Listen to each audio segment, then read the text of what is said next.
my vice. Man up from Mars, he tripping, I put that on guard. I got the digits, but I am not calling. Wizard at night, let's be that forum. I'm shooting stack with that. Sunshine after that. Shooting stack with that. Sunshine after that. So yeah, you know, I had a conversation with her, but it's like the signals is always crossed. I mean, like, I say yes, cause she asked me to say yes. And then she's like, I didn't want you to say yes. I wanted you to understood that a yes was required to answer the question. I was like, what?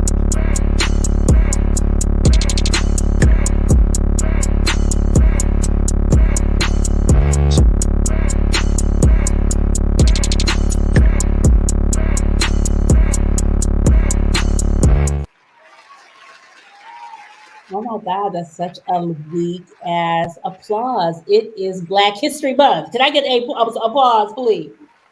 Thank you. Thank you. Thank you. Thank you. Thank you. Thank you. Welcome, everybody. Welcome back. We were off last week. Happy Black History Month. Happy Super Bowl week. I hope everybody is well. Welcome to the spot, the Stacked After Hours spot. I am your host, Natalie Cosby, having conversation that is always lit and enlightening here for grown folks talk. So tonight I'm from Louisville, Kentucky.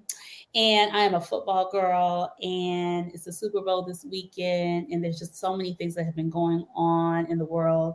But we are going to talk about Lamar Jackson and presentation and assimilation, the pros and cons of how he is moving in his what up, Tennessee? How he is moving in his world as being a Black quarterback in this world. Gayle King and her conversations around men, dating, and money. And of course, we're going to have a featured Black history subject around healing and empowerment towards the end of the show. So let's get it off. Let's kick us. Come on, Montaigne, bring us in.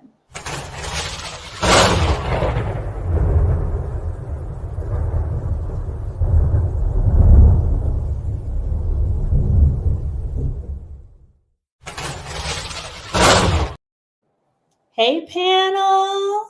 Hey, Nair. Tanera's back. My brother.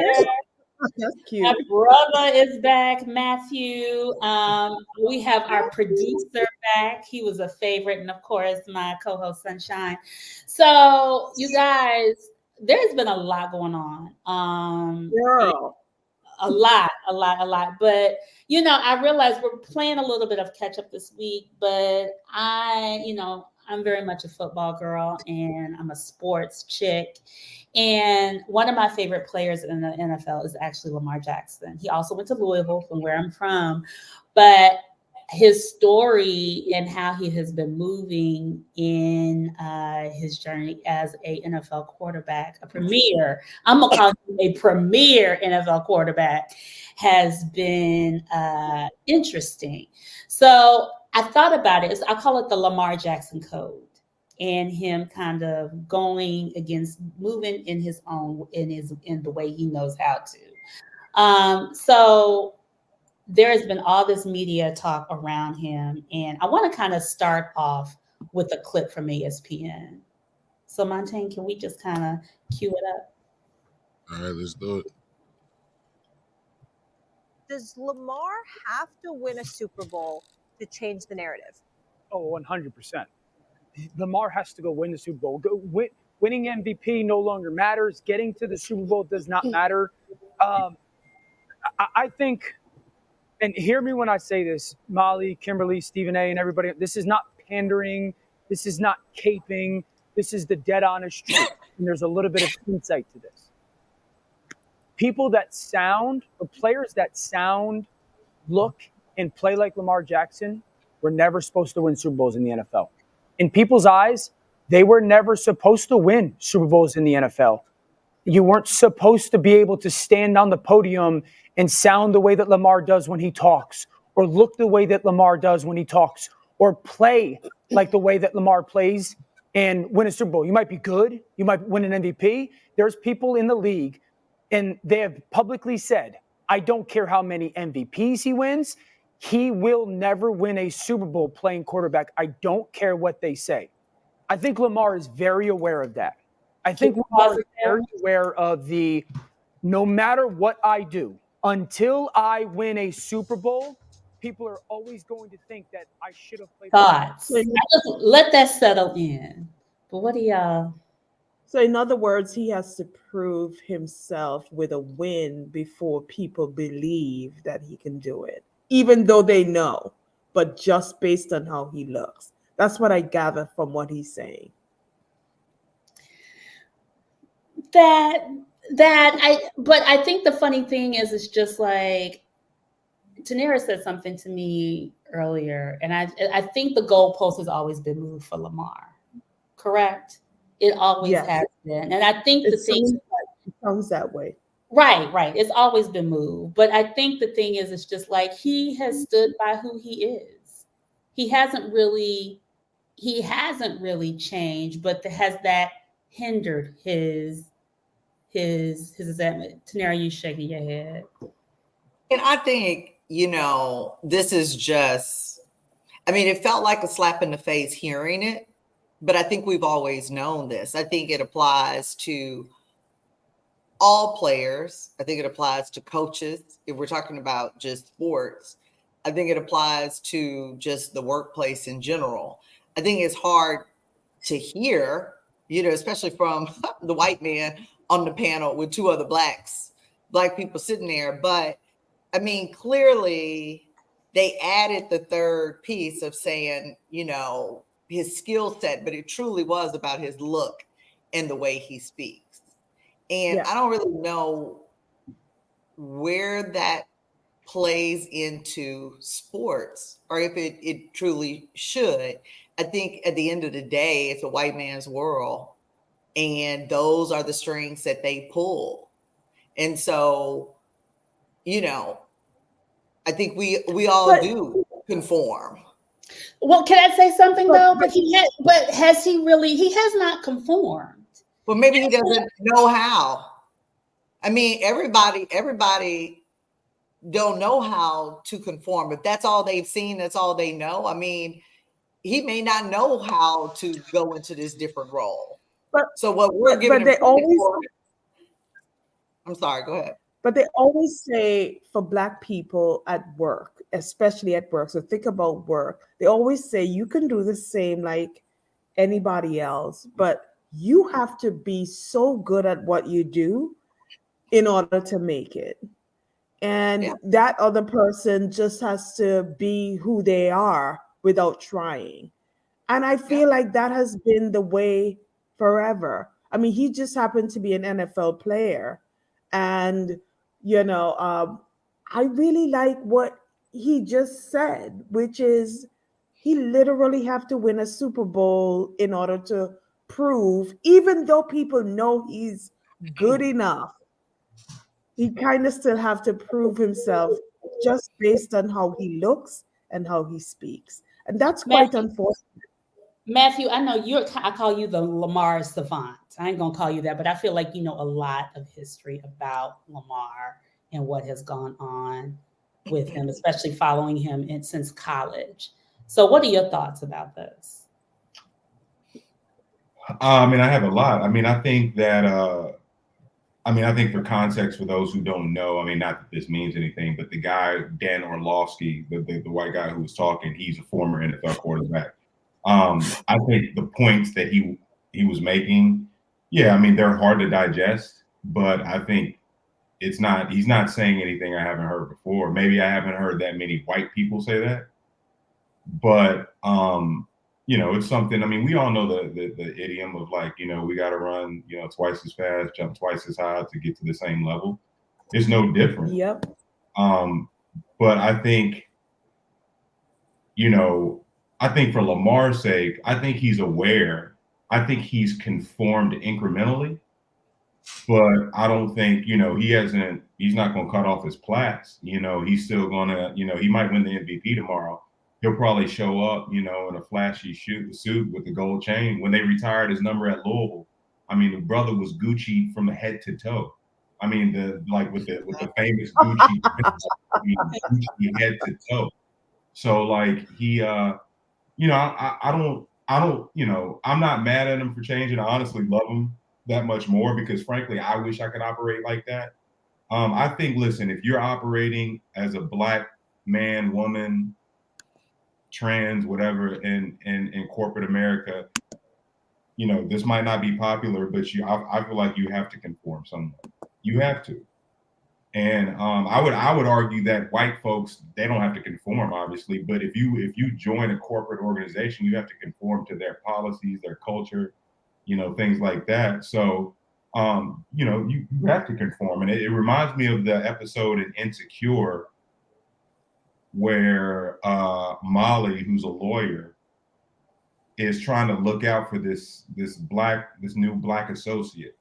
And this new associate is very, very comfortable in her own skin and in her Blackness and in her Afrocentricity. But she ends up at the end of the episode, like that kind of ends up biting her in the ass and she's let go. I don't know if y'all remember that episode for those who watch Insecure, but you know, that struck a chord with me because like I've been there. I've been in corporate America where like I was so vocal with my Blackness that it held me back. You know what I'm saying? So like if you want to play the game, you got to play the game. So I see Lamar a little differently. I actually see him not kind of moving the goalpost the way he wants to move it. From the deal that he got brokered by his mama, because he refused to use an agent, to he conformed his play to basically be more efficient as a quarterback using his arm. But I just feel like there are certain things, not sequestering to becoming a running back because nobody could even believe he was a quarterback. And not only just the way he looks, but sounding like South Florida in his Geechee tone to me completely shows like, fuck all y'all. I'm sorry. But F all y'all. Like seriously. I mean, not to a point, but he's respectful and he's great to watch. Right. So You know, I actually I was gonna say I actually like this question that Quiet Storm asked, you know, will winning really change the narrative or will it just move the goalpost a little bit more? It's not going to change. Because I think we keep saying this is what he needs to do in order to get to where we want him to get. He's going to get there and then we're going to move the goalposts again. Absolutely. And I actually really love the fact that he's like, F it, this is who I am. Yeah, because it's not going to matter. He change can't change the way. He really can't change the way he speaks. Not overnight. Because it's not fake. But I don't think that's the narrative it'll change. I think there's a racial component. I think this is very nuanced. I think there's a racial component. I think there's a cultural component. I think there's a stylistic component to like, you know, I don't want to get too football nerdy, geeky centric, but of like how he plays and like being able to play a long time and win. But I think it will change. I think I'll say this. First it was he won't make it as a quarterback in the NFL. Then it was like, oh, he's an MVP, so we got to respect him. Then he started getting hurt, and it was like, oh, but he can't do it again. And now he did it again. So I will say, yeah, it might not quell any of their narratives, or it might continue to move their goalposts. But if he does win the Super Bowl, I'll say when he wins the Super Bowl, they can't say nothing else. I'm hollering. Football is the ultimate team sport. It's the hardest sport. I played it growing up. It's hard to win in football. So like, there's nothing else they could really say if he does win it. In my opinion, they will say something. They will say something. And but y'all, who cares? They say shit about Obama. Okay, you can't win a second term. I won a second term. All right. We all know it's never enough. We all but know that's what I'm saying. It's never enough. But you can't say I'll say this, all the criticisms, like first they're implied hate, right? The minute he wins the Super Bowl, it's explicit hate. That's just coded language for you openly hating on Lamar. If he wins a Super Bowl, 2 MVPs. He's certified Hall of Famer. What can you say? He's already going to the Hall of Fame without a Super Bowl. So that I think that's my thing. Like there are, and I think this is like, Tanera, you said a statement that I love. You said Black people move the ball, white people move the goalpost, right?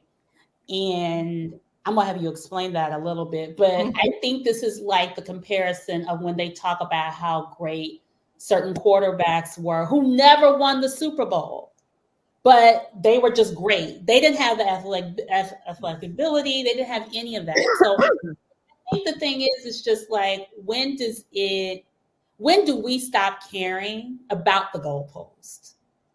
Yeah. To explain that, and then I had a thought. Shoot, let me see how did I explain that?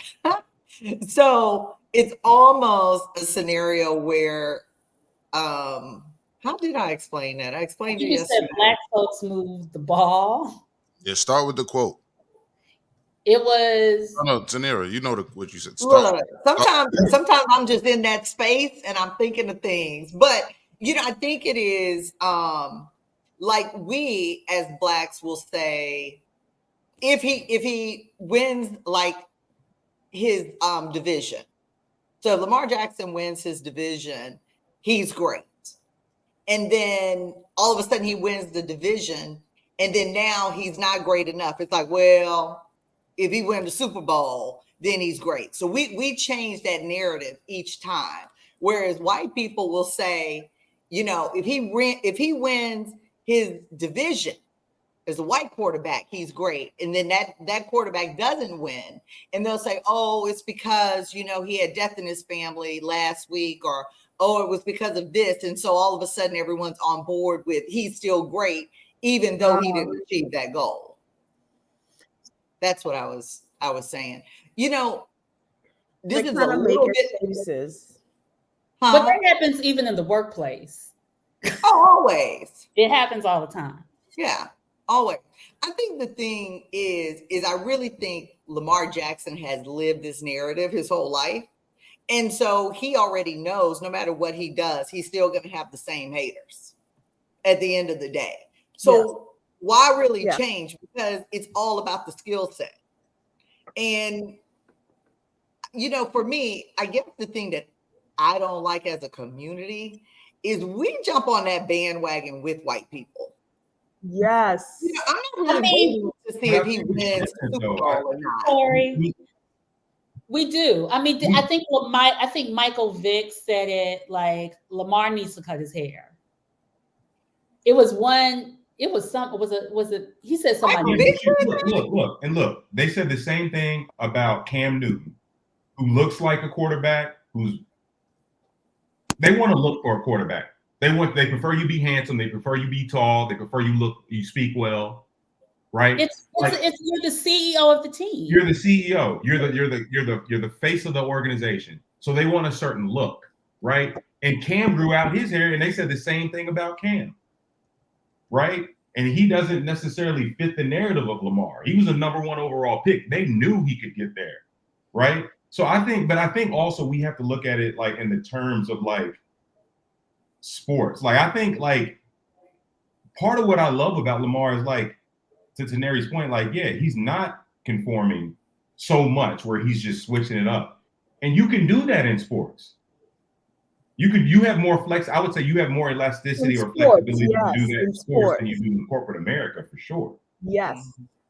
You know what I'm saying?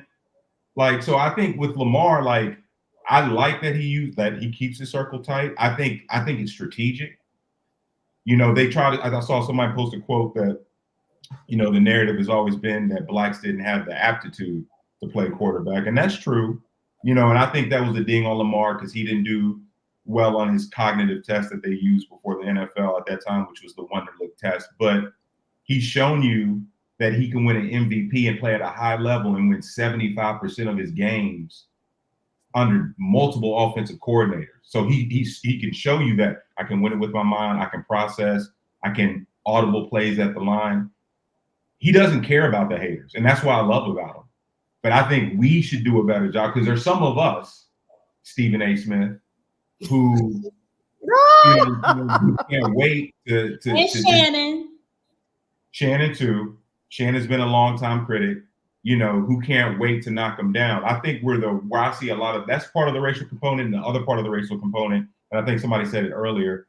I think Anthea maybe said it or Sunshine said it, where like some of his white peers will get put on the same plateau or level as Lamar, and they don't have their credentials. But for some reason, they're up there, right? Josh Allen is considered equal to Lamar, but he doesn't have nearly of the regular season accolades or awards that Lamar has, and he has no playoff success, right? But they put him up there with Lamar, right? Because he has a look and he's smart, So I have a question for you. What's that? You said I have a question. So you said he didn't pass the quarterback aptitude test. So right? there's a test, not quarterback. They've since done away with it. And they replaced it with something else, but it's called the one. You can go online and take it. It's called a Wonder. No. My question is, if we're aware of that, do we know if there are any white quarterbacks that also did not pass that test? Oh, for sure. I mean, it's not a pass; it's about scoring. So, like, okay. Yeah, I thought it was it's zero. It's essentially you get asked, I think, 50 questions in 12 minutes.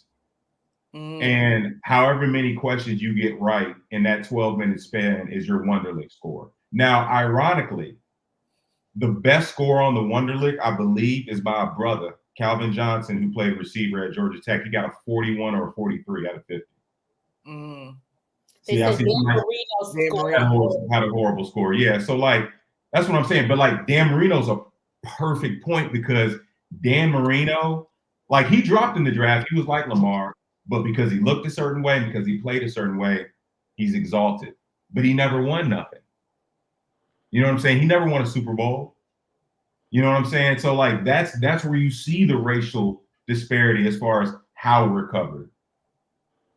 But we're talking about something that happens in real life, in everyday life, school, in college, in corporate America, in anywhere we are. How you look, how you present, how you conform actually changes your trajectory. And when you look at, I mean, Lamar doesn't have to change because he's in the NFL.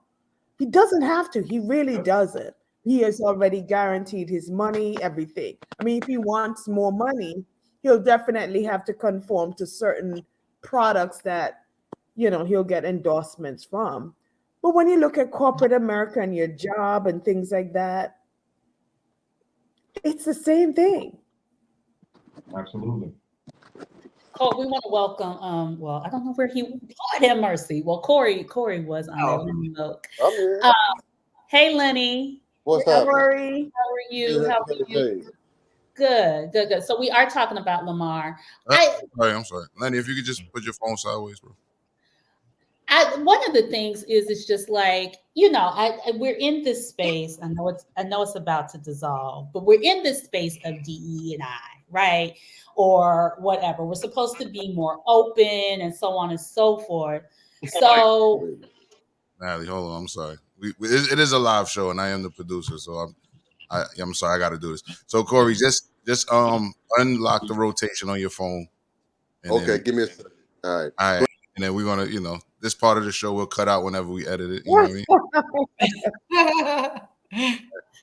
I mean? I was just commentary, but go ahead. No, so I was going to say, like, in this whole thing of like assimilating and code switching and all of that, how necessary is it really today as we come into the workplace, as we start to really, because my thing is, it's just like, if we do it, we're not necessarily winning either. Right. I mean, you look at somebody, when you look at certain people that have, things can get taken away just as much. So I always, me and Tanera were having this conversation, like, we don't own anything technically. So how do, like, whether we assimilate or not, and we really stand by what we believe in, can we still, like, is it, how necessary is it? Or what are the extents that we're willing to go? I haven't spoken, so I'll go. I personally don't think there's nothing wrong with code switching. It's just why you're code switching. So I just think it's a time and place for everything. Mm-hmm. And I'm not going to treat somebody at my day job as I would at somebody who's I'm hanging out with at my home, right? I'm not going to talk the same way. I'm not going to use the same slang, vernacular, etc. I'm not going to be as comfortable. So I think it's quite fine to code switch. I just don't think it's fine to lick no boots. Yeah. There you go. Yeah. Are there people who feel like they don't code switch? I don't feel like I code switch. And the reason is I have to, almost like Lamar Jackson, like I have to understand the goal of it and if it's truly attainable.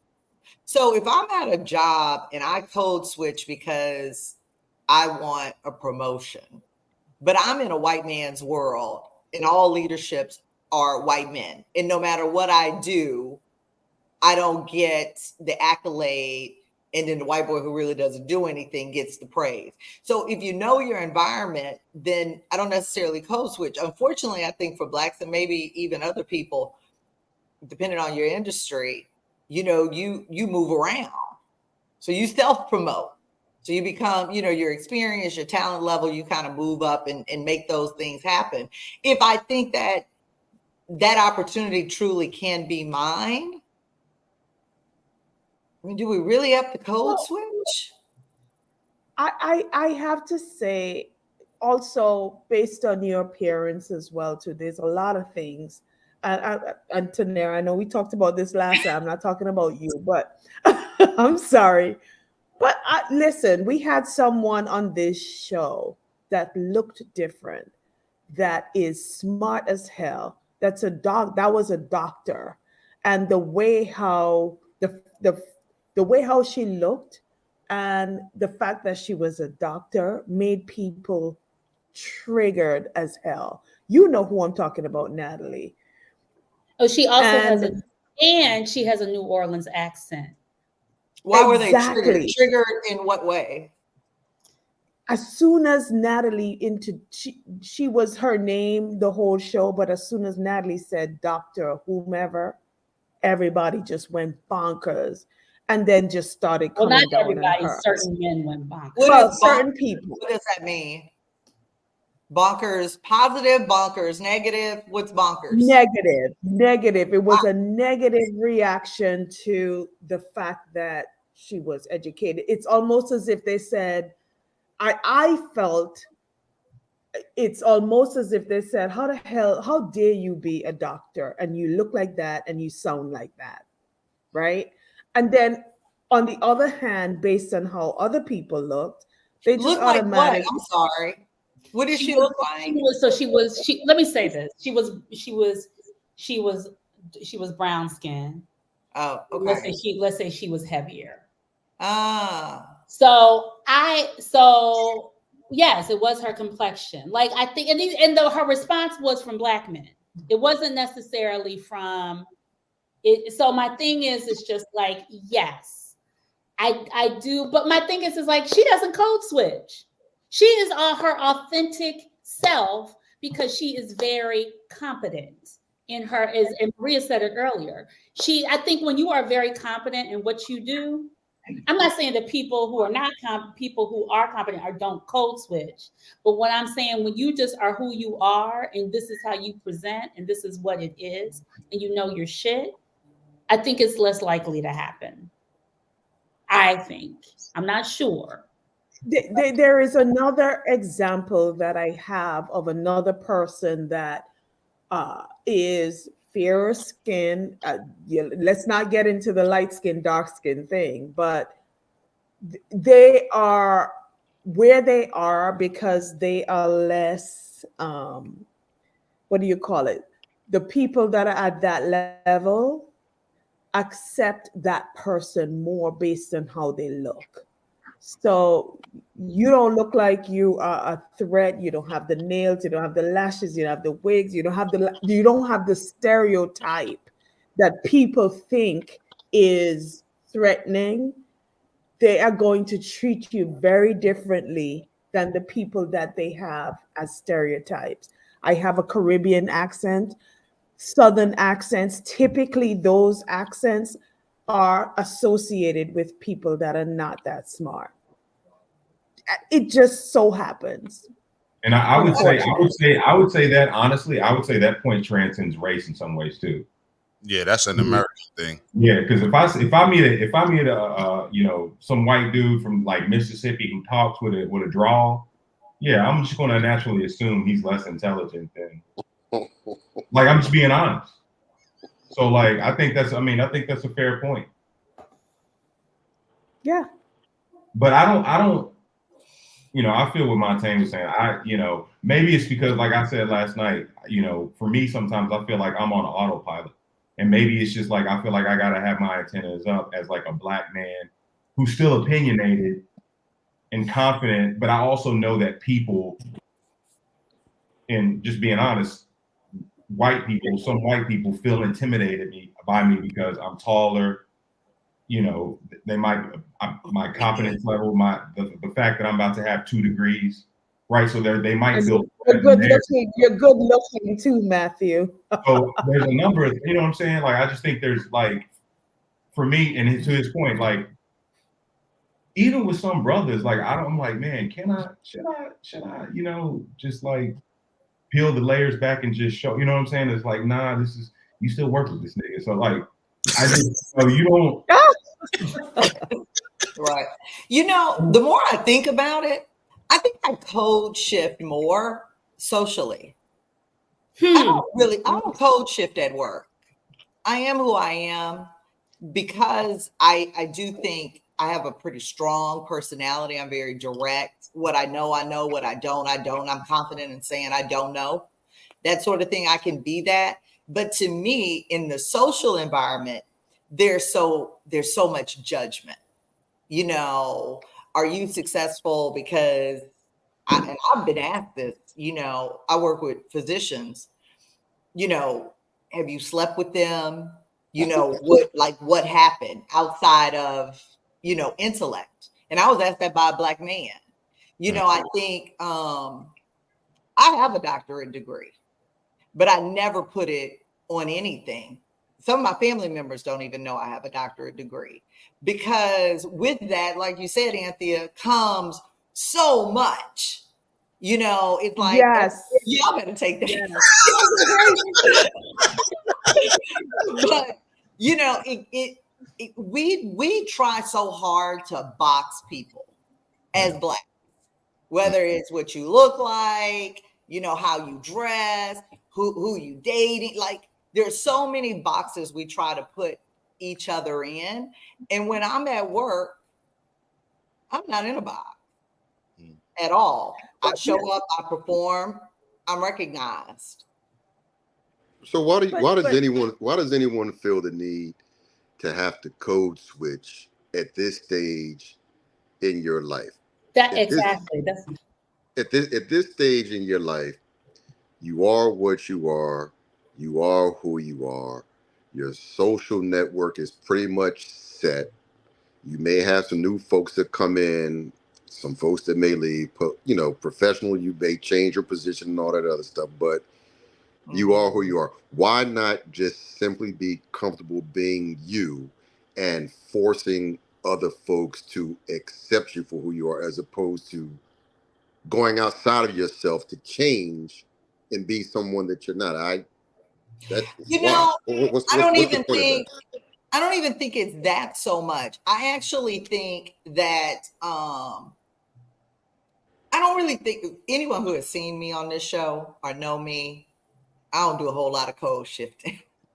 I am who I am all day, every day. But I think sometimes as Black, so if I say, you know, I'm a doctor or I'm this, I actually think the reaction of people is different. And so I try, what I want to do is I want to remove all those things that people judge, because I want them to see me as me. And if they want to disagree with it, disagree with it. I don't want any of the things that I feel in our community stops people from being them. Like I just want to have just a genuine conversation. Right. So no, please don't take this the wrong way. But doctor, lawyer, whatever the case may be, who gives a damn what your damn profession is? That may be you. Right. But Anthony just gave you an example on this call where it had an impact. And I think somebody who made it, I think it was Dr. Reginald, I can't remember your last name, so forgive me. Caldwell, yeah. I think that should be bolded, economically independent, and underlined. Because I think that is what dictates. I'm not gonna say how much you should, but for me, that would dictate it. My brother's a pastor.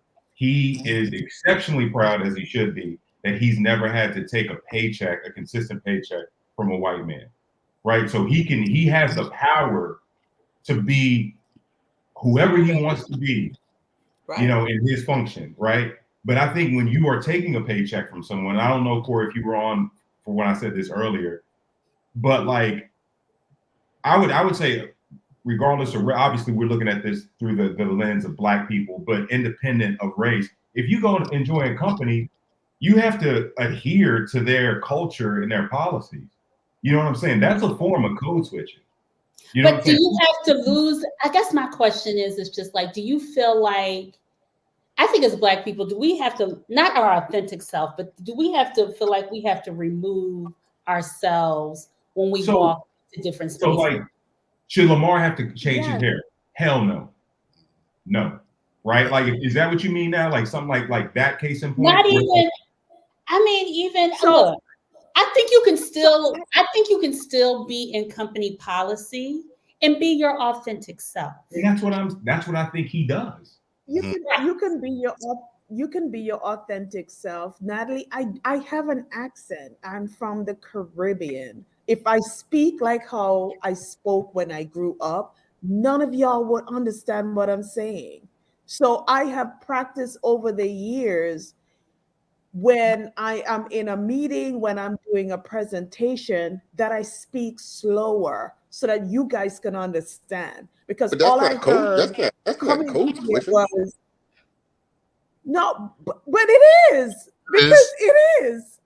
I'm conforming to make you guys understand what I'm saying.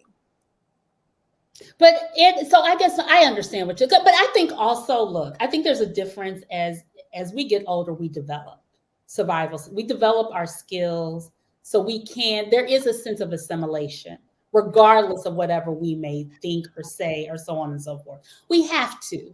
I think every culture who is not white, and even white people have to assimilate.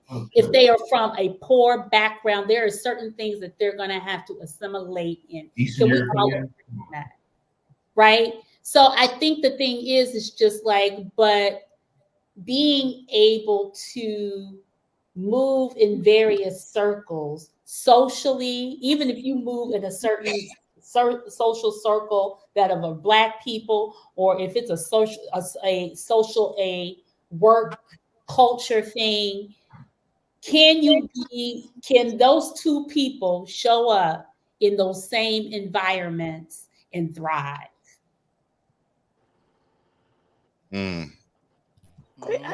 Well, that's a great question. I think. I'm sorry. You want to go first?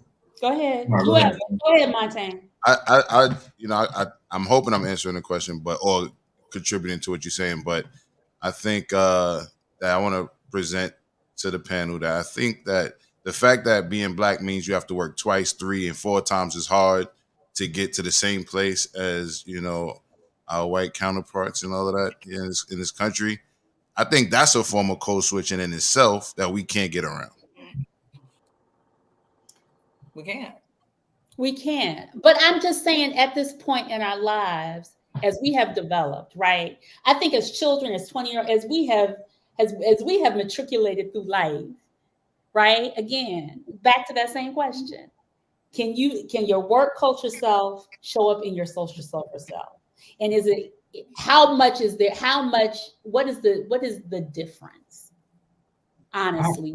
I mean, frankly, I don't even know if I want people at work to see certain sides of who I am when I'm at work. Well, okay. I'm just being honest. Yeah, I agree with I I'm just being like, I just think that should be something sacred. That's to me. Now, whether that's me showing my true self or speaking more African American vernacular English, or smoking a jet, like whatever it might be, like that's to be determined. But I think I'm always going to hold a sliver of myself back. I'm not talking about if y'all. sunshine shows up to work, it ain't gonna be pretty. You can't bring sunshine to work. I'm not talking about drunk. I'm talking about not inebriated. Okay, so here, let me give you an example. This might be extreme, but let me give you. So when I first got into ed tech, right, I was at Discovery Communications, and our division of the organization, there was about 145 people on the sales and marketing team. And of the 145, 4 were Black. And it was 1 Black woman and 3 Black men. And the other 2 Black men, we were cool. And I'll never forget this. We were at our first company offsite. And they had a DJ, the spread. And we were just hanging out. And I was like, y'all about to hit the dance floor at all? And they were like, nah, I'm not about to do that. And I was like, why not? And they was like, because I don't like being that, brother that's dancing in front of white folks at the company event. And then one brother took it to another extreme. He was like, yeah, you see that fruit platter over there? I ain't even gonna eat no fruit because they got watermelon and I don't need to be the nigga over there eating watermelon. I'm like, so what was the person saying this shit just being on joke time, or was he really serious about it? No, it's like Corey, he was dead ass serious, and this is a smart ass brother who graduated cum laude from Penn State, played football, was a senior director. It wasn't like he was some temp or some contractor. Like he had direct reports. Maybe that's why but I was like floored. I was like, for real, bro, you gonna take it there? Like I might kind of feel you on the dance part, but like the watermelon, my nigga, we doing that? Like, come on.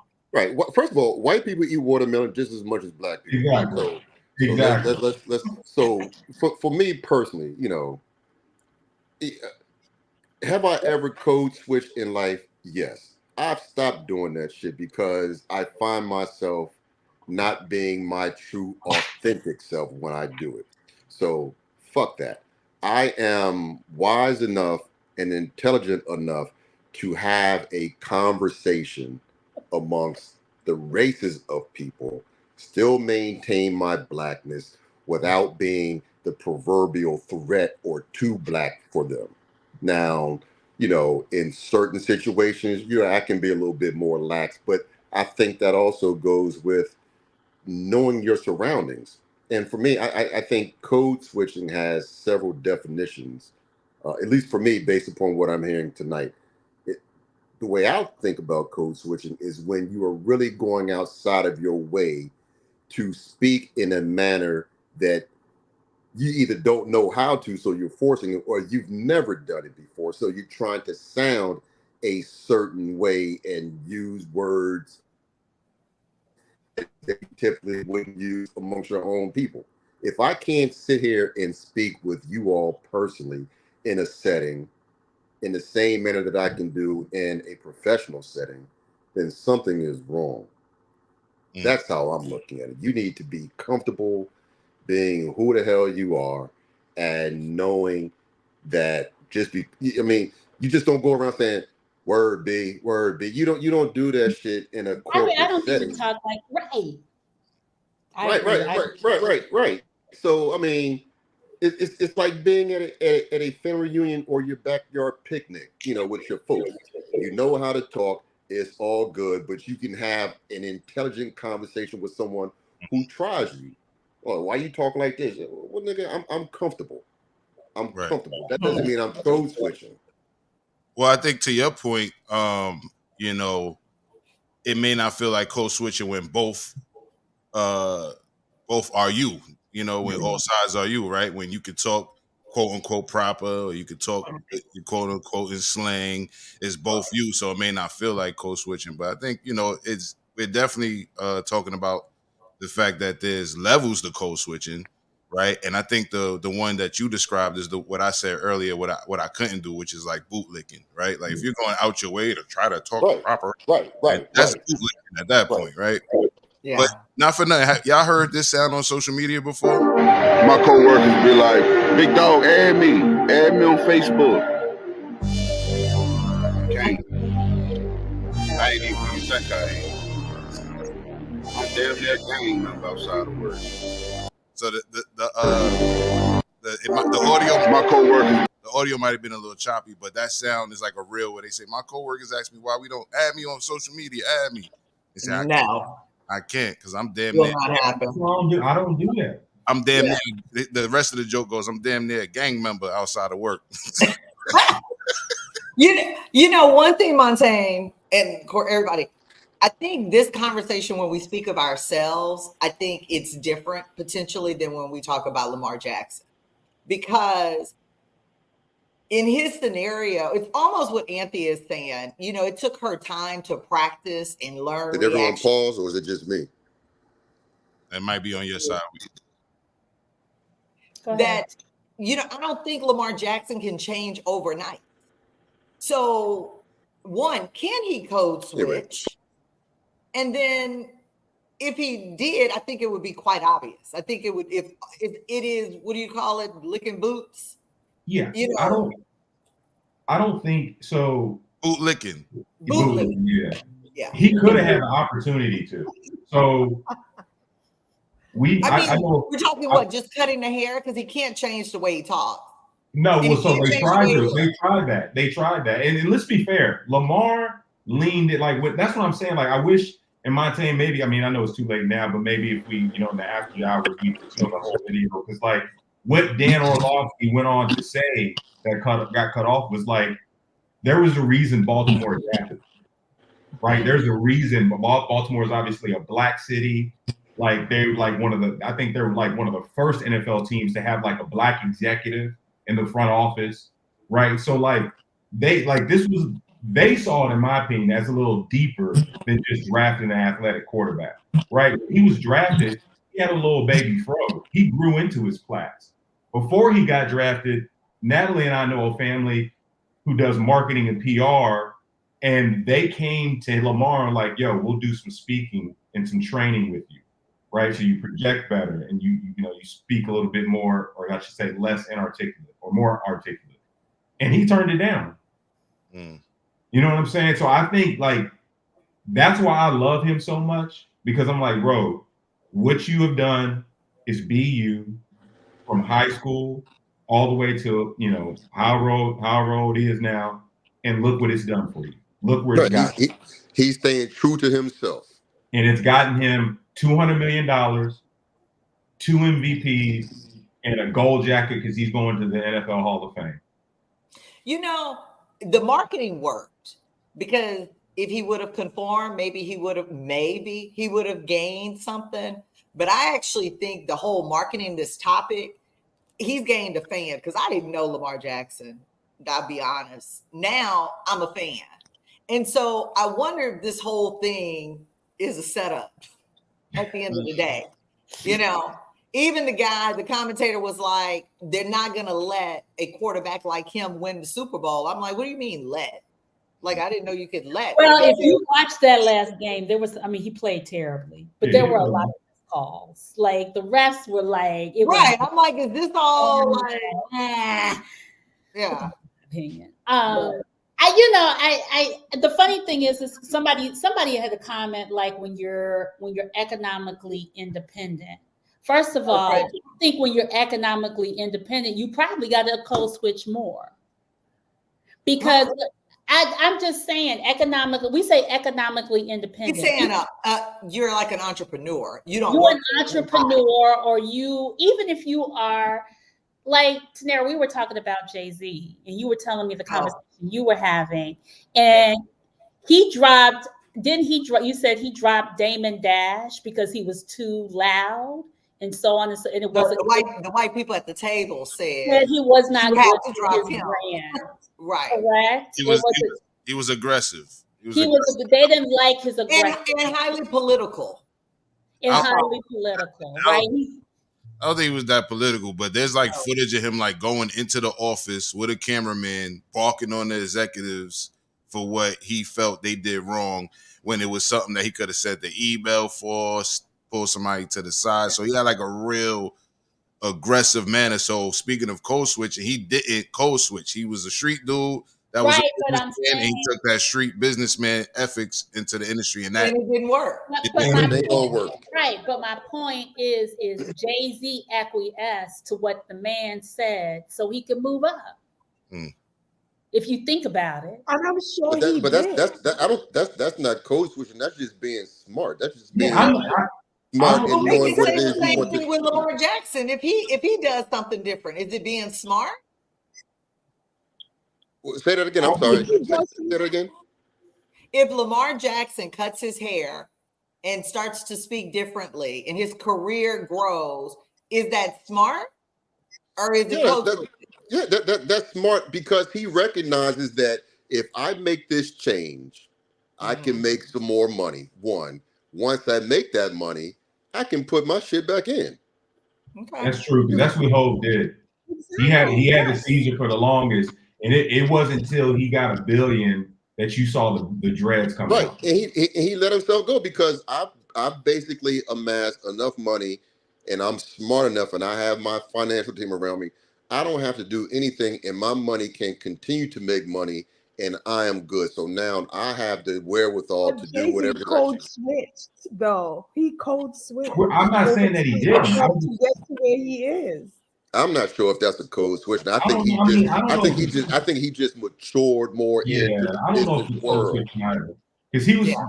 I don't. Yeah, I think. I don't know, y'all. He just grew. He matured. He elevated his whole persona. That's not code switching. That's So Natalie, what is your definition of code switching? Because maybe we all have it different. I think everybody has it differently. I think to me is when you have to adjust who you are. But what does that mean? No, I'm saying it's different for every person. Right, and that's why I said I'm saying for me, when I'm saying you have to adjust your it could be speaking, it could be like editing. You don't think Jay-Z code switched over the whole career in order to get where he is? No, I don't think he code. I think he was just savvier. I think. What's that? Anywhere in any deal? I personally think. Listen, I think Jay-Z had enough street business sense, and he knew from watching everyone that was before him, even the executives at Def Jam and all that stuff, how to maneuver. He knew how to speak the words. He knew how to speak the language. Wait. He knew how to speak the language in his language. He knew how to, he knew exactly what to say and how to say it and still maintain his Marcy Project, New York, Brooklyn type thing. I don't think that he toned and dumbed himself down and said, okay. Corey, when you look at Jay-Z's videos from back in the day, or who Jay-Z was with the big gold chains and all that stuff, that's not the same Jay-Z today. I think he grew. He elevated himself. He matured. I think that's just. I mean, he still rocks chains. He just doesn't have big dookie chains that hang down to his belly button or whatever. You know what I'm saying? I think once you start doing interviews with your legs crossed and suits with no socks on and all that, you code switch. So are you saying that?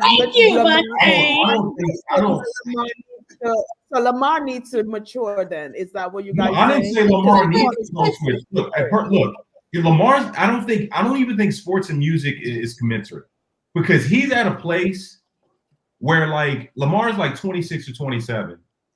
He's at a place where Lamar Jackson can make $350 million over the next 6 years. That's nowhere in line with what Jay-Z was getting. You know what I'm saying? So I think like he's in a very, very LeBron too. I think somebody dropped LeBron. Very different, very, very different scenario. No, you know when LeBron had his boys getting on the airplane and all of that stuff, he stopped that when that became a deal, but he also created opportunities for them to become rich and do their own thing. So He paused. He made the right decision, a mature decision. So I think the thing is like as we look at these particular figures in the media and even people that we know, I think we always admire people who are their authentic selves. Yeah. No, I mean, especially, and I think especially if they, and I'm not saying whether they code switch or not, because code switching is what it is. I think we all know we've done it in some form or fashion, or maybe it's not even code switching. Maybe it's just a simple of assimilation and maturity and growth. But somebody said, "What is code switching?" That's Mama Cosby. Can I love that. I love that question. Is it a bad thing? I want to read the definition from Britannica, if that's cool. So, code switching, process of shifting from one linguistic code, a language or dialect, to another, depending on the social context or conversational setting. According to exactly. I don't think so. By that definition, everybody code switch. You can code switch up. You can code switch down. By that definition. That's a fact. That's cool. Yeah. So let me say, maybe it's a different question. So I think the question is, how far do you have to go to assimilate into white culture to really be successful at this point in this day and age? I think we truly be our authentic selves as Black people who are educated, empowered, and all of these things to be successful. So one, I think we're not a monolith. So I think it's different for each. No, I'm not, but I'm saying based even, and I love that we're not a monolith. No, but I'm gonna answer your question. I think that it depends on how white that industry is. And how Black you are. How Black it is. How Black you are. Yeah, you come in there looking a certain way that they are scared of, you might have to assimilate a little more. Like we had that conversation. But you do that all the time anyway, even in dating. So when you're dating and say, I want to wear braids or I want to wear big old lashes, or I mean, who knows? You know, depending on who you want to date and how you want to move and what you're looking for, do you make those changes? I mean, aren't we always doing that to some extent? Yeah, for sure.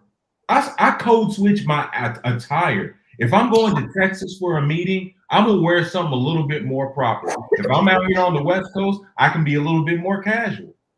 You know what I'm saying? So like, I think it's a part of our culture that we have to. I think it can be a good thing or a bad. I think it's bad when you lose yourself.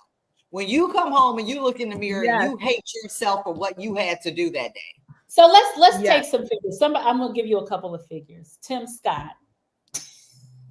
That's no, I just think no, I think that that might be true. I think that's just who he is, frankly. He lost himself. So he is a coon to the question. It said is he said does he code switch or is he cooning? Both. I'm sorry, I want to go back to Tanera's point with dating. I totally agree with you, Tanera, because even when I straighten my hair, it's a different response from people. Yeah. Black women and Black men when the hair is straight. Yep. You know, and girl, that ponytail does wonders. Oh, the ponytail. Yeah, I mean, some of this stuff is just human nature. You know what I'm saying? It really is. I just think it's more when you lose you, it's a problem. I think what they're saying about Lamar Jackson and the changes he needs to make, he would lose him. I think he would also lose his marketability to a certain extent. I think that's what we expect from Lamar Jackson. It's actually, I think that's what we love about Lamar Jackson. And I think it's only a problem because the white man has created this imagery that to be a quarterback, you have to be super smart and super strategic and super this, and only a white man can do that. And he has come in and said, not only can I do it, I can do it better than all of that. And they're afraid with every sport that is really going to start to shift to where only Black people excel. And all they're going to have is golf. That's what's going on right now. That is what's going on. And it's a fear. So be a commentator and let Black people play sports. Mm. Because they're not going to let us commentate too much. Well, quite a few in there, but, they barely want us coaching. They ain't going to. But Tanera, to your point, depends on what you say when you commentating on their platform. Right. If you're a commentator, you say the wrong. There used to be a Black chick. I forgot her name. I remember she said something, man. They will let you go overnight. Mm. I forget her name, but she was real good. They just switch you out like Auntie Viv, huh? Well, even when you think about somebody like a Joy Reid. I love me some Joy Reid. Yeah. But that hair has got to go. Okay, I don't know who y'all talking about. Who? I'm about to Google it. Joy who? She's Joy Reid. She's on MSNBC. I see. The readout. I found some pictures, but I don't know which. Somebody said if Lamar starts seeking better, he'll. Oh my God, he's trying to get access to. Oh my God. Okay. What? Anyway. Okay, so we're moving on to our next subject. So another thing that we were discussing this week was Gayle King. Gayle King was recently on a podcast with Ryan Clark talking about dating. Go ahead, Montaigne. Roll tape. I went on a date and I was really excited, very excited about it. We had gone out maybe 2 months, and then he said he really needed to talk to me. Sure, what is it? Do you think you could lend me $4,000? And I'm like, oh God. He jumped out with 4,000 out the gate, though? I know. It's so he funny. Didn't test the water? You know what Oprah said? Oprah said, God, I would have felt better if he had said $40,000. You just went in your purse. Here you go. Because here's somebody who was making, 6 figures, successful. And when I said, could I ask what it's for? He said, yeah, it was for a child support issue and to pay a payment on some furniture. And this was Sunday. And he said, I promise I'll pay you back by Thursday. And he did pay me back on Thursday, but I didn't feel the same. But he did, to his credit, pay me back on Thursday. But it just changed the relationship for me. It changed the relationship for me. I went on a date and I was really excited. First of all, I am mad that they have Kevin Samuel's picture up there. Why? That man. I didn't understand that either. Why? Well, whatever. You know why. I know. Yeah. That's first, the one thing I heard for the first time is she didn't say she ended it or left him or anything. She said it just changed the way she felt. Exactly. It should change the way she feels. If I met a chick and she cool as crap and we tight, whatever, if I met a new family member that just popped up and you asked me for $4,000 after 2 months, it's going to change the relationship. Exactly. Yes. Like, you're going to start to say, who are you? What's your character? No matter who it is. And the fact that he wanted it for child support and furniture. It's not like it was a dying daughter who had cancer. That's crazy. Yeah. Dying daughter that got cancer is a GoFundMe. I mean, but I'm saying though, that's a different story. Yeah. That's a different story that I need to pay my IKEA bill. Come on now. IKEA bill.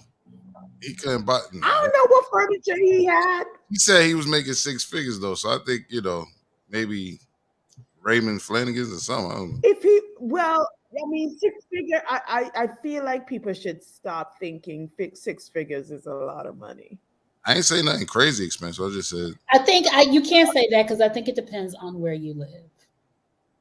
Yeah, that too. It does. No, in New York City, no, right? Not unless you're making like above like $250, and even then, that's not a lot of money in New York or California. But at any place else, you can live very well. So I think the thing is just what Y'all, what are our That expectations? just screams. What are our That just expectations? screams. I want, since we have all women in Montaigne here, what are our expectations really with brothers around their financial security at this point? So What do you think, though?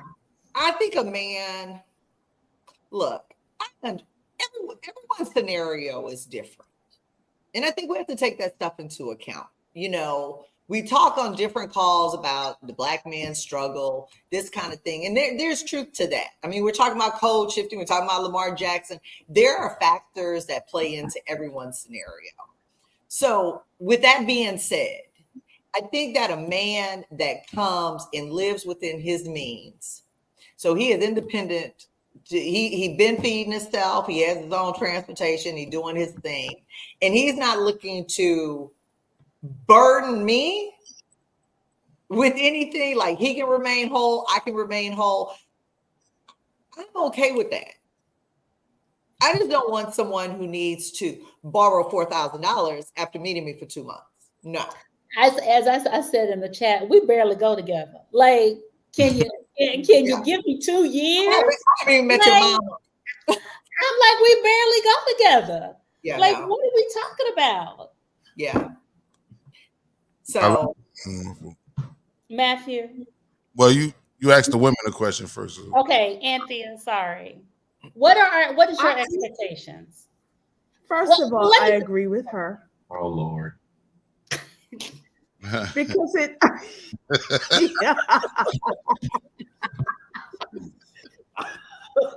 I know me and Matthew has had it out with this conversation before, but listen, she lent him because she can. And I know you said why lend to him and then talk about it after. She lent him because she can. But what I'm trying to say is that's obviously going to change the relationship. It tells me that you can't manage your money. And that makes me feel like I would not be safe with somebody like that. If you can't manage your money to pay for your IKEA furniture, why the hell would I feel like I would be safe if something happened to me and you ain't got no money? Like $4,000? Yes, I agree with Oprah. If it was $40,000, that's a different story. But $4,000, come on. That is so. Okay. So I know it sounds bad. I think there is, for Black women, especially of our generation, that we were raised. I'm going to say how I was raised. I'm not going to speak for all of us, but how I was raised is have your own, but make sure that he is self-sufficient and he shouldn't be asking you for money. That is the mentality of women of my generation. And I'm going to try to speak for some of us that I know, that is not the expectation, including women like Gail. She's like, I'm dating a man. I know he doesn't make the money I make, but I think he does well. He makes 6 figures. He's going to sit up here and ask me for $4,000 in 2 months. Like, what's your story? Furniture. I think it's child support. No. It was child support. I'm going to be for child support and furniture. I think if it was just for furniture, she wouldn't have given it to him. I think the child support tag with it made her possibly give it to him and possibly just kind of spin her out of whatever. But I think, and I agree, somebody said he was testing her. He was testing her to see if she would give it, and possibly she gave it back. He played himself and he fumbled the bag. But he didn't really fumble the bag unless he was like really unless he was really trying to be a gold digger. But I do agree that he was. I do agree that someone. I do not trying to be that.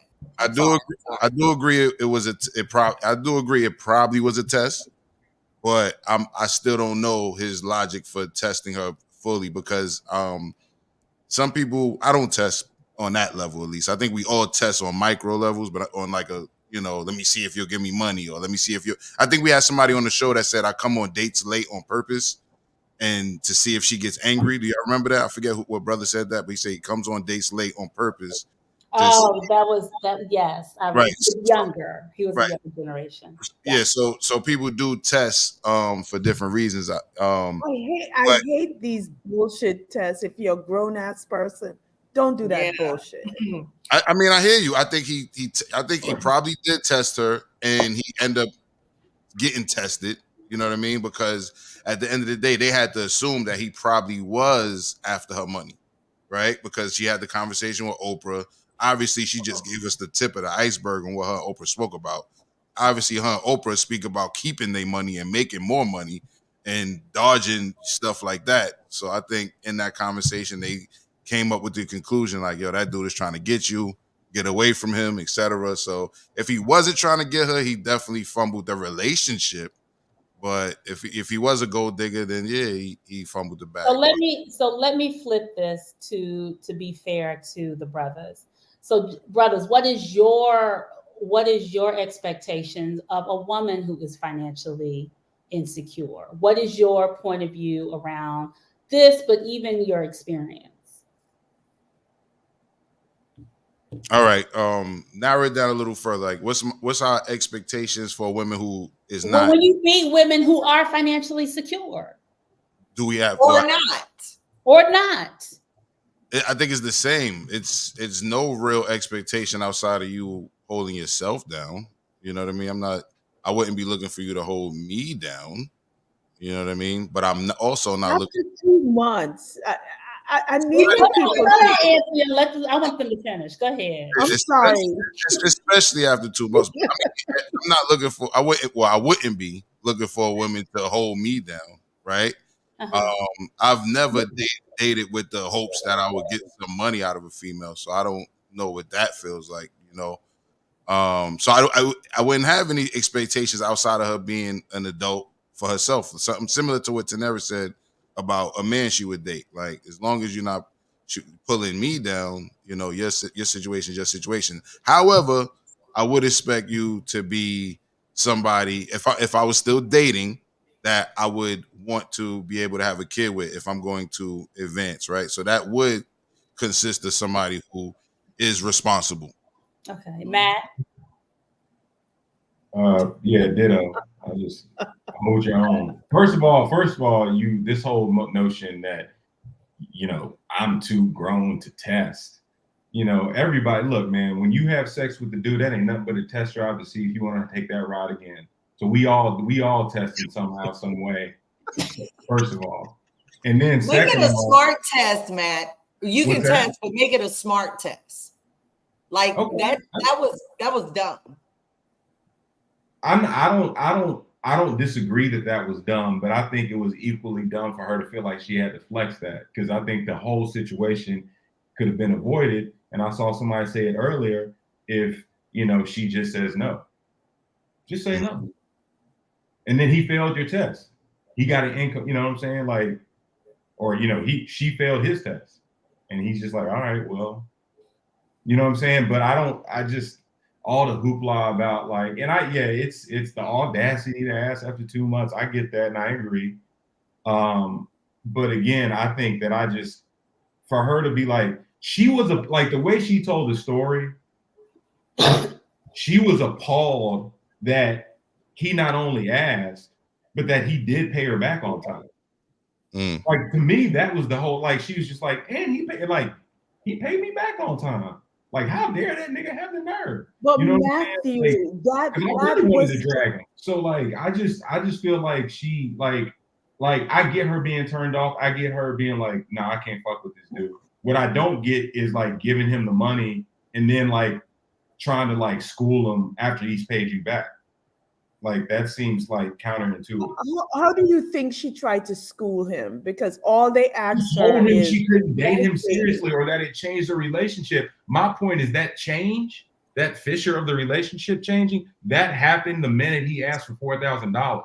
So just, if it changed, then just be like, all right, well, no, I can't. No, I don't feel comfortable. We haven't been together that maybe long. it didn't change at the time she lent him, but after she lent him, she probably realized that it's going to change things. I mean, timing is everything. Doesn't mean that at the point. See, Anthony, this is why I'm so suspicious of that. Not suspicious of the story, but of, like, like, and you're right, future advice doesn't hurt. I feel that. But again, the brother, he paid her back in like 2 or 3 days. You know what I'm saying? Like, it ain't like he wasn't like, I'm gonna hit you back in 2 weeks with 4K. He was like, I'm gonna pay you back in 3 days. Natalie, you're on mute. So my question is just like, would you not ask, like, did you really need this money? What was your point in that? If you pay me back even in 4 days, right? Did you really need this? Thank you. Where has the proud male gone? A man should not ask a woman for money. Thank you, Mom, that he has dated for only 2 months. Yes. And that's what I've been feeling. Like it's just not appropriate. I also don't think it's appropriate for a woman to ask a man to pay to get her hair done and her nails done. I mean, I'm not trying to say on one side of the fence. I think it's a lot of inappropriate stuff going on in this dating environment, and I'm going to throw this scenario in it. It was wrong. Thank you. I look at the $4,000 to Gail. That may be $30 to us. Somebody ask for $30, and I might give it to him and think nothing of it. Don't even think of getting the money back. But if you, over time, a couple of days, you start to think that it was manipulative and they were testing you or they're playing this game or whatever the case may be, I think it is okay once you analyze the scenario to say, I feel different now about you. I need to slow down and figure out who you are, what's your character to even do that. Or what are your intentions with me? What are your intentions? And that's fair. That is all fair. I just think that you should have that thought before lending someone $4,000. I think it depends on the relative. Hold on, and like somebody made a really good point. They were just like, I can't remember who, but somebody was just like, if anything, that should have showed her about his character that he paid her that amount of money back on time when he said he was. No. But Matthew, that's a test. No. Okay. But Natalie, it's oh my God. Go in, Matt. Go in. I know it's a test. But my point, it's a stupid test. I agree with y'all. It's dumb. Dude was dumb. But to me, she lost her right to complain after she gave him the money. She ain't complaining. She did what happened on the day. She gave him the money. I don't think she complained. I don't think she complained. That was a little like, woe with me, like first world black woman problems. And I feel that she should have them. She's fucking Gayle King. But like, you know what I'm saying? Like, come on, bro. Like, that was a flex. She went on a podcast. Yeah. She went on a podcast. Hold on, Matt. Let me double down. Hold on. Let me double down. Let me bring a fresh perspective. But my man Matt earlier said it's not the flex she thought it was, right? Yeah, exactly. Because really what you saying, all I heard was, wah, I'm Gayle King, and I gave this dude the box in 2 months, less than 2 months. Gayle King gave this dude the box in less than 2 months. Let that sink in, because he didn't ask for 4,000. She gave him the box. He didn't ask for 4,000 before without hitting it. Stop. I agree with that. She probably gave him some. She gave him the box in 2 months. I didn't even know what the box was. Thanks for clarifying. Matter of fact, that's what the box was to me. In a month and a half, she gave him the box. You know what I'm talking about? So, Gayle King, you out here thotting. I just want to say that. He's out here. He is the thought. He's the thought. He's the thought. Well, thought's going to attract thoughts. You know what I'm talking about? So if a woman is with a man and then she turns around and she like, hey, you gonna buy me a purse or you gonna do this? Who's the thought? She thotting too, and if he give it, okay, so that's what he did. And if he give it to her in less than 2 months, he's a trick. And he's a simp ass nigga. He's a simp ass nigga. A woman thought. You find out Gayle King out here buying dick. My bad, Mama Cosby. After she talked to O, her feelings changed. I mean, facts. That's what happened. She told Oprah, and Oprah was like, y'all what? shame girls into breaking up with me. Whoa! Y'all are saying that the girlfriends pushed her to change her mind. That's why I'm telling y'all it's a flex. That's why I'm saying it's all about doing that, because Oprah's like, well, shit. I mean, if that Negro asked for 40,000, then I get it. Like, other words, if he had that type of money, she needs to flex, man. Because her show, I Love Gayle King, this new venture she has with Charles Barkley. But wait a minute. But don't we talk all the time about unattractive men with money and how they get the woman?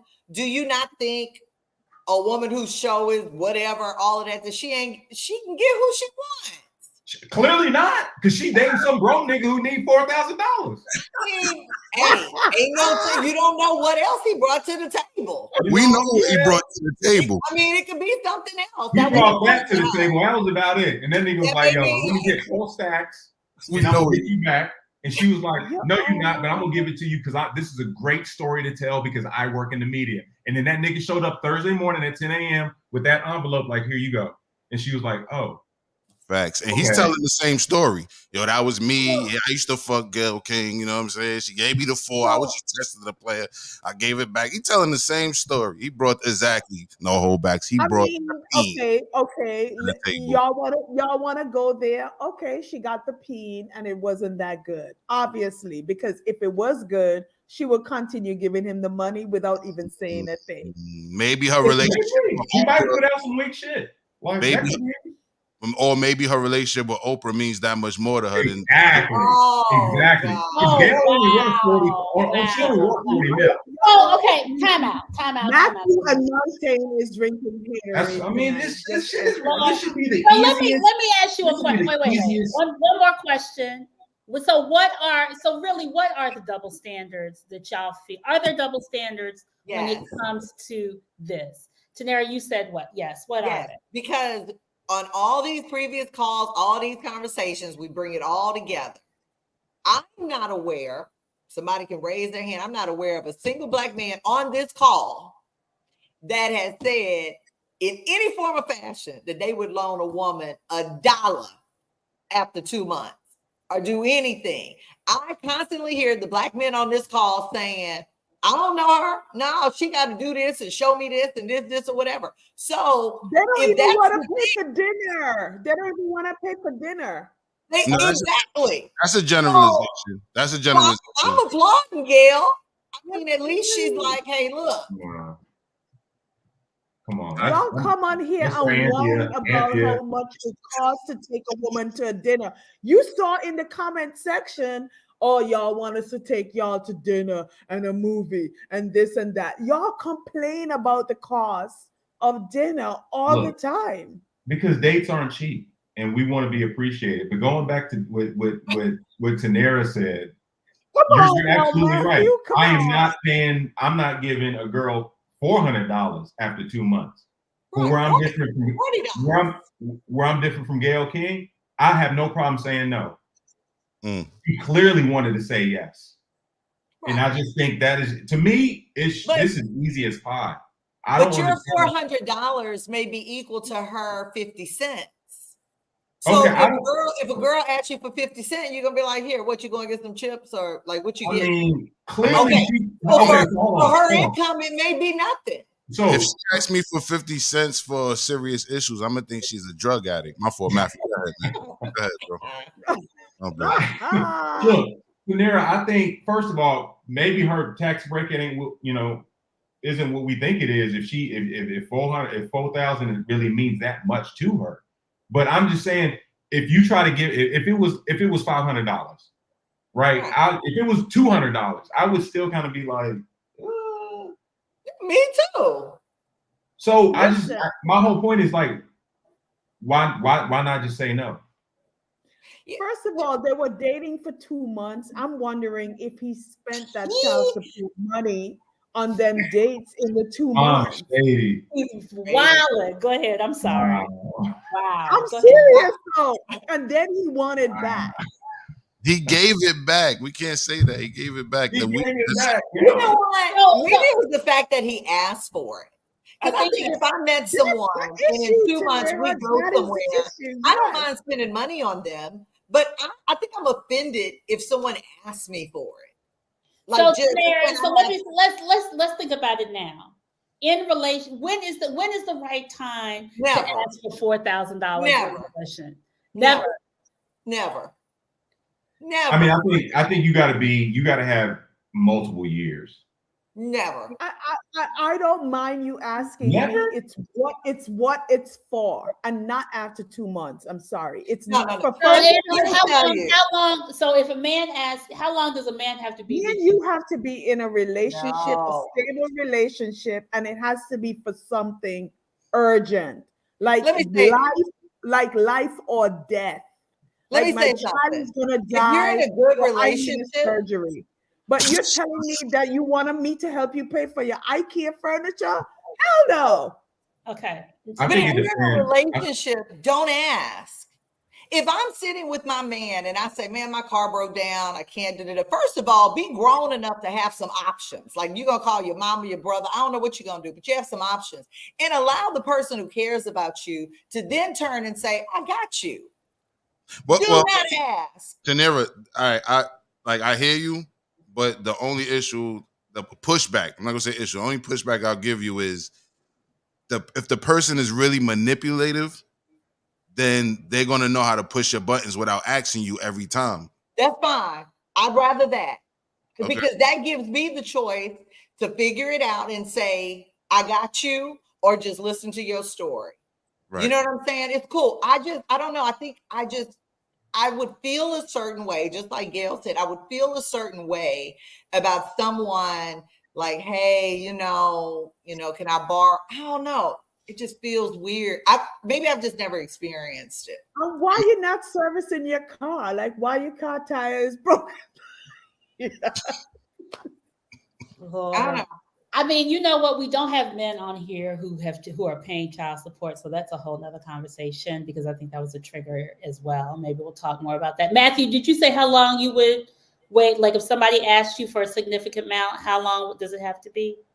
It depends on how significant of an amount, but I would say it would need to be like I would say a year. A stable relationship, yes. We would have to be, I hate the word exclusive. She would need to be my partner, right? There you go. And then we can have that conversation, but I agree. Don't ask. I totally agree. Like Tanera's like, don't come to me with no money issues. No, so Tanera, let's say he doesn't. So I think this is the other thing, and then we are gonna, because we're a little bit over, because I do want to take this into the after party, and those people who are watching definitely come to the after party because we didn't even get into the third topic. I think my question is, it's just like, so look, women are making more money. And I think the thing is, it's just like when we do get into these relationships with the brothers who may have child support, who've made a lot of money, but the money may be going other places. How do you start to, what is that navigation like, especially if you don't want your lifestyle to change, but you want them to be by your side? Oh, no. I can cut out dinners. I can cut out a trip.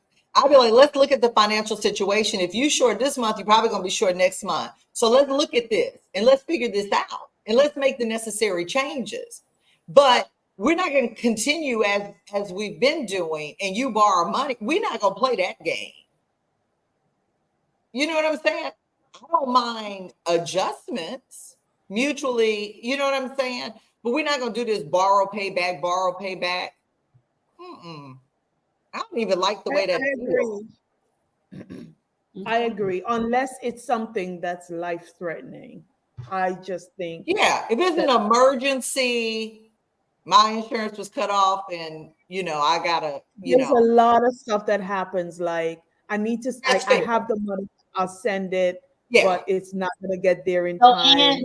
Anne has a true story. I had a leak in my house. I asked 2 people of interest if they can contribute. One said he couldn't, the other said sure, and gave the full amount of $3,000. I have not slept with him or dated. But did she pay him back though? Did she pay him back? And we putting ourselves out there. But this is a double standard.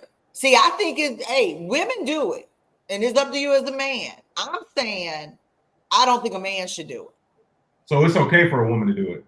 I don't date them. Y'all, don't get the listen now. For money. Don't get to Miss Francois. He said it was a contribution, so I'm Man, assuming. y'all are straight white power, man. Let's just go to the after show. Y'all. He said no, she did not ask for a loan, so she did not pay him back. We are going to go on that. So we did not. We're gonna go into the after party. I think these two topics were amazing because the one thing is like it really did to talk about being our authentic selves and what that means at this day and age and the age that we are. We should be evolved. We are evolving as Black people. There are things that are beautiful about us that I think we miss, that other cultures can get from us and actually learn from us. So I salute the Lamar Jacksons and everybody else who is living their authentic self, which I think is most of us. And even when we are code switching, I think we still stay within that. So we're going to talk about healing. We're going to continue this conversation about money and with Black love. And I hope to see y'all in the after party. Thank you, Montaigne. Thank you, Matthew. Thank you, Tanera. Thank you, Sunshine. I'll see y'all soon. All right. Oh, wait. Go ahead, dude. You're in Brooklyn. If you're in the New York area, tomorrow we are doing a live in-person show at what is it? Carib Soul BK. We'll put the flyer in the chat. Come out. It starts at 6:00. It's going to be fun. We're going to continue these conversations that we're having tonight. I hope to see y'all tomorrow. And if we don't see y'all, we'll see y'all next week. And have a good one, y'all. Peace. Happy Super Bowl. Bye. Join Stacked After Hours, The Spot, where grown men and women gather to have candid, also honest discussions about the state of life, love, and more. The Spot is a hybrid of in-person and weekly virtual gatherings. Join our Facebook group and answer our daily questions. Subscribe to our YouTube for our weekly live talk shows and join us on Zoom for our talk show after parties for lively conversations with other opinionated, grown, and sexy professionals. Just search, like, follow, and subscribe to Stack After Hours on Facebook groups and YouTube. Also like and follow our brand pages at Be Stacked Wellness on Facebook and IG. So wherever you are, at home or abroad, pull out your laptop, tablet, or smartphone and join in the conversation with the members of Stacked After Hours, The Spot, by Be Stacked Wellness. See you there. As you know, and if you are new to the Stacked family, we always keep our conversations lit and enlightening.